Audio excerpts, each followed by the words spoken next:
শত চেষ্টার পরও নিজেদের ভলভো বাসগুলোকে বাঁচিয়ে রাখতে হিমশিম খাচ্ছে হানিফ এন্টারপ্রাইজ।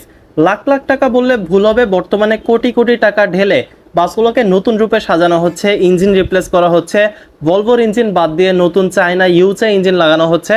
তবে কোনোভাবেই যেন ভলভো এই বাসগুলোকে একদম পুরনো রূপে ফেরানো পসিবল হচ্ছে না। বাংলাদেশের মানুষের কাছে মাল্টি এক্সেল বাস বা 8 চাকার বাস বা যেই বাসগুলোকে আগে মানুষজন 10 চাকার বলতো, এইটা কিন্তু হানিফ এন্টারপ্রাইজের থেকেই পরিচিতি বেশি পায়। হ্যাঁ, এর আগে মাল্টি এক্সেল বাস এসেছে, তবে হানিফ যখন ভলভো B9 আর মাল্টি এক্সেল বাসগুলো নিয়ে আসে তখন থেকে কিন্তু বাংলাদেশের মানুষ 10 চাকার বাসটা নিয়ে খুব বেশি আসলে আকর্ষণীয় একটা জিনিস হয়ে পড়ে সেই সময়। যাত্রীদের দিক থেকে একটা মিসকনসেপশন হচ্ছে হানিফ এই বাসগুলোকে নিয়ে প্যারা খাচ্ছে মানে বাসগুলো ভালো না। বাসগুলো অবশ্যই ভালো, বাসগুলো যে ভালো না কিংবা বাসে চলে যে আপনি মজা পাবেন না এমনটা না, তবে কোম্পানির অনেক বেশি লস হচ্ছে।